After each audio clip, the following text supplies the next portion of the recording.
Cara berhenti mengukur hidup dari pencapaian orang lain. Banyak kegelisahan hidup modern tidak lahir dari kegagalan nyata, melainkan dari kebiasaan membandingkan diri secara terus-menerus.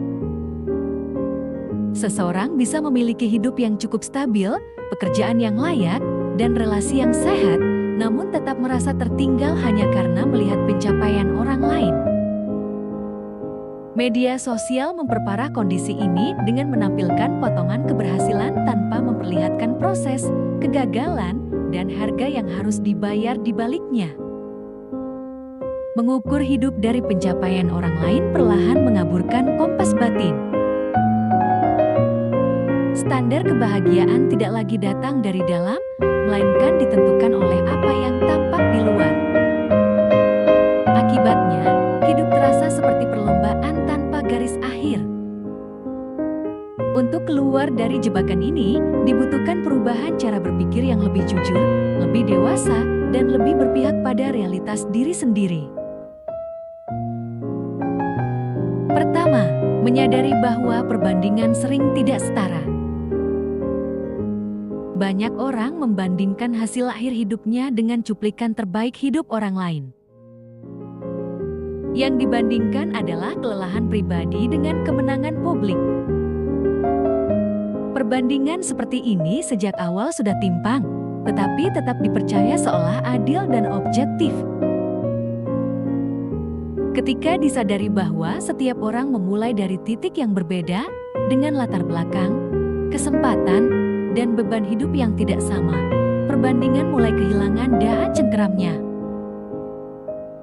Hidup menjadi lebih jernih karena penilaian tidak lagi dipaksakan pada standar yang sebenarnya tidak relevan dengan kondisi diri sendiri. Kedua, memahami bahwa pencapaian bukan satu-satunya indikator hidup yang bernilai. Budaya modern terlalu sering menyempitkan makna hidup pada prestasi yang terlihat. Jabatan, penghasilan, usia menikah, atau kepemilikan materi dijadikan tolok ukur utama. Akibatnya, aspek-aspek penting seperti ketenangan batin, kedewasaan emosi, dan kualitas relasi sering diabaikan. Saat seseorang mulai mengakui bahwa hidup yang bernilai tidak selalu spektakuler secara visual, tekanan untuk mengejar pengakuan eksternal berkurang. Sudut pandang bergeser dari sekadar terlihat berhasil menjadi benar-benar merasa utuh. Dari sini, hidup tidak lagi dinilai dari sorotan, tetapi dari kedalaman. Ketiga, mengganti pertanyaan dari mereka sudah sejauh apa menjadi aku sedang bertumbuh di mana. Perbandingan biasanya muncul dari pertanyaan yang salah. Fokus diarahkan keluar, bukan ke dalam. Pertanyaan tentang pencapaian orang lain terus dipelihara, sementara perkembangan diri sendiri jarang dievaluasi secara jujur. Dengan mengganti fokus pada proses pertumbuhan pribadi, arah hidup menjadi lebih personal dan bermakna. Kemajuan tidak lagi diukur dari kecepatan orang lain, tetapi dari konsistensi langkah sendiri. Ini membuat hidup terasa lebih adil karena standar yang digunakan benar-benar sesuai dengan perjalanan pribadi. Keempat, mengurangi konsumsi informasi yang memicu ilusi kesuksesan. Paparan berlebihan terhadap cerita sukses instan menciptakan ilusi bahwa semua orang melesat cepat tanpa hambatan. Padahal, yang ditampilkan seringkali hanya hasil akhir yang sudah dipoles. Tanpa disadari, pikiran mulai menganggap keterlambatan sebagai kegagalan. Ketika seseorang lebih selektif terhadap apa yang ia konsumsi, ruang mental menjadi lebih bersih. Fokus kembali pada realitas sehari-hari, bukan pada narasi keberhasilan yang tidak utuh. Dari sini, sudut pandang menjadi lebih realistis dan tekanan untuk terus membandingkan diri perlahan mereda. Kelima, Menerima bahwa setiap fase hidup memiliki waktunya sendiri. Salah satu sumber kecemasan terbesar adalah keyakinan bahwa hidup memiliki tenggat yang sama untuk semua orang. Padahal, hidup bukan garis lurus dengan jadwal seragam. Ada yang cepat di awal lalu melambat, ada yang tertinggal lalu menyusul dengan kuat. Dengan menerima bahwa hidup bergerak dalam ritme yang berbeda-beda, seseorang belajar bersabar pada prosesnya sendiri. Ketenangan muncul karena tidak lagi memaksa diri mengejar waktu orang lain.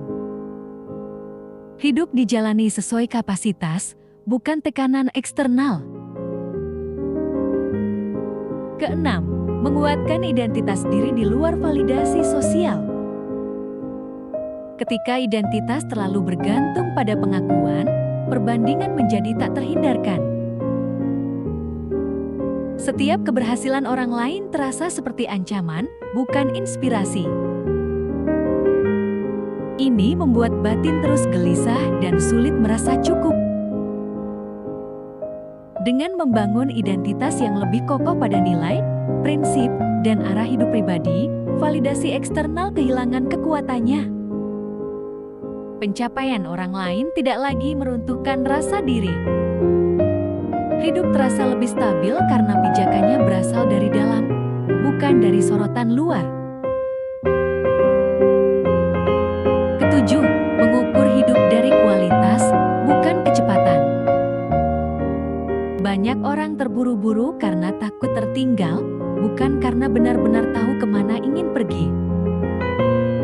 Kecepatan menjadi obsesi, sementara arah sering diabaikan.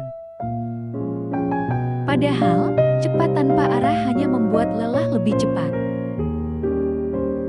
Ketika kualitas pengalaman, pembelajaran, dan pertumbuhan batin dijadikan ukuran, hidup terasa lebih bermakna. Tidak semua langkah harus besar dan terlihat. Kejernihan muncul karena hidup diukur dari kedalaman proses, bukan dari siapa yang lebih dulu sampai. Berhenti mengukur hidup dari pencapaian orang lain bukan berarti kehilangan ambisi, melainkan mengembalikan kendali pada diri sendiri.